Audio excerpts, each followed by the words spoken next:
English has thousands of verbs. Thousands! But here's the truth. You don't need thousands. Out of all of them, about 25 verbs do most of the talking every single day. These 25 show up in almost every sentence you speak. Learn them and you can ask, answer, and explain almost anything. Today, I'll give you all of them, sorted into 5 small families so they actually stick. Let's meet them. Here are the 5 families. We'll talk about each as we go. Let's start with Family 1, the builders. It has 3 verbs, be, have, do. These 3 are special. They build almost every sentence. First, be. Be tells us what or how something is. For example, I am happy. She is a doctor. They are here. It links a person to a thing, a feeling, or a place. If you want to describe anything at all, you reach for be. Important thing to remember. Be changes based on the pronoun, so we say, I am, she is, he is, you are. We are, they are. Am, is, are, they are all the versions of be. Remember them because you're going to use this a lot in English.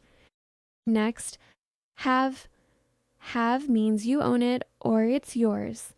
For example, I have a car. She has a sister. I have time. See the connection?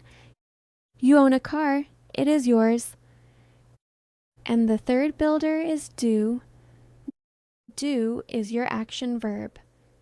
When you actually carry something out, you reach for do. For example, I do the dishes. I do my homework. Do your work. Notice nothing new gets created here. You're just performing the action, getting it done.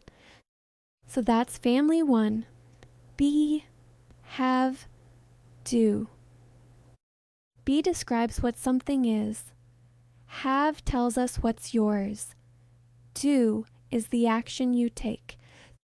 3 tiny words, and already you can say what things are, what you own, and what you're doing. That's the foundation everything else is built on. Family 2, the movers and givers. These are the verbs that move people and things around. Let's start with go and come. They belong together, and they're the pair learners mix up most. Go is moving away from where you are. For example, I go to work. Come is the opposite, moving toward you or toward me. For example, come here. So just picture the direction. Go heads away from you. Come comes toward you. Same walking, only the direction changes. Next up, give, take, and put. These 3 move objects around. Give is when something goes from you to someone else. For example, I give you a gift. The gift goes from me to you. Take is the other way round. The thing comes to you or you pick it up yourself. For example, I take a cookie. Cookie was on the table and I pick it up. It's the same idea as go and come. What matters is which way the thing is moving. And put just means to place something somewhere. For example, to put it on the table, put your bag down. That one's nice and simple, right? And then there's get, the wild card of the whole language. Get is like a Swiss Army knife. It's one tiny word, but the meaning keeps changing depending on what sits next to it. Get a coffee means buy one or receive one.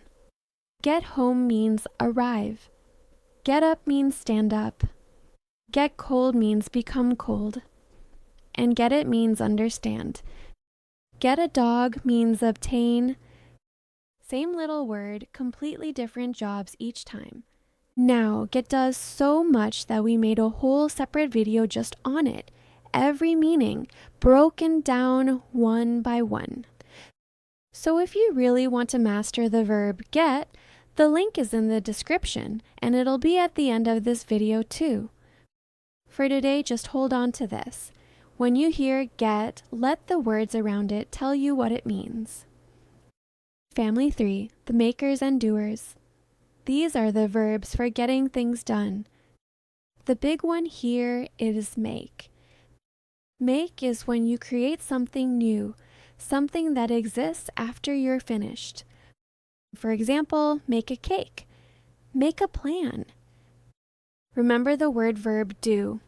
Now, make gets confused with do all the time. She blank. Her homework.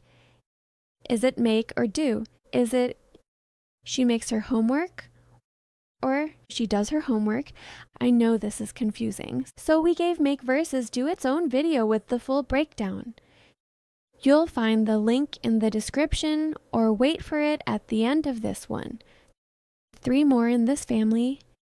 Use means using something for a purpose. For example, I use my phone. The verb work has 2 jobs. It can mean your job.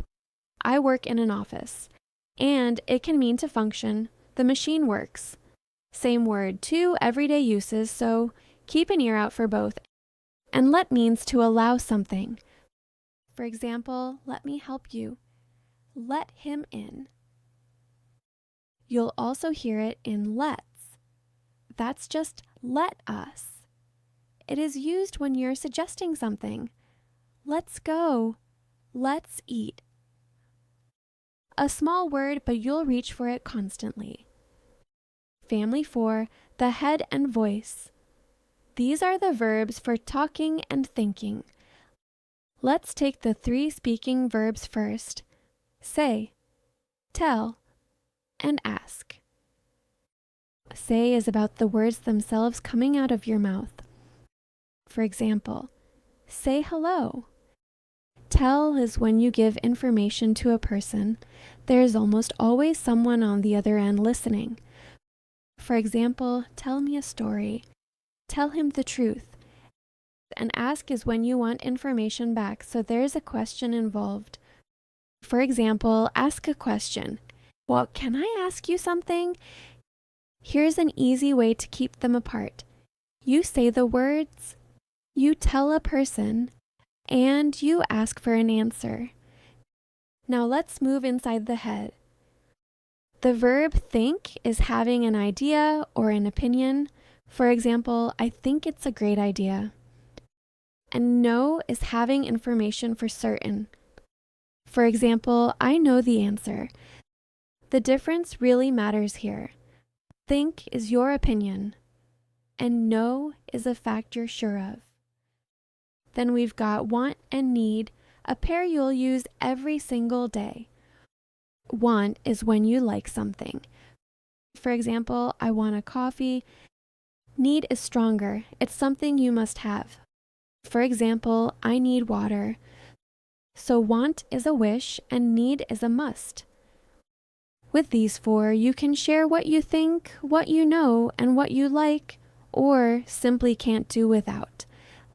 Last family, the senses and feelings. Let's start with see and look, because learners swap these 2 all the time.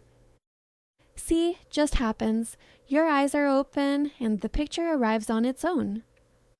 For example, I see a bird. Look is on purpose. You point your eyes at something. For example, look at this. Look out the window. So see is automatic. And look is a choice you make. Similarly, hear works just like see. It happens on its own without you trying. For example, I hear music. 2 more to finish the family. Feel is about your emotions or your sense of touch. For example, I feel happy. I feel tired. Or feel how soft this is. And like is when you enjoy something. For example, I like pizza. I like you. Simple, and you'll use it all the time. And that's all 5 families. Now let's watch them work together. Here's a whole normal day, told with nothing but these verbs. You get up. You have breakfast. You go to work. You do your tasks and make a report. You tell a friend the news and ask how they are doing. In the evening, you see your friend and feel happy. That's a full day, and every single action came from our 25 verbs. That's exactly why they matter so much. Let's see how much you remember. I'll show you the picture of an action, and you tell me the verb it represents. I'll give you time to think, then move on to the next one. Ready? Here we go. First picture. What is the verb? The figure is moving away from here. This is go. For example, I go to work. Next one. The thing goes from one person to another. This is give. Example, I give you a gift. Number 3. Something new appears. This is make. Example, I make a cake. Number 4. The words are aimed at one person. This is tell. Example, tell me a story. Number 5. It's urgent, they must have it. This is need. Such as, I need water. Number 6. The eyes are pointed at something on purpose. This is look. Example, look at this. Last one. This is about how the person is inside. This is feel. I feel happy. If you named most of these, you've got the core of English. Let us put it all together. 5 families. That's your most important 25 verbs. Master this small set and most of English starts to open up for you. Screenshot this one so you've always got it. And if it helped, like the video, subscribe, and send it to a friend who's learning English. See you in the next one.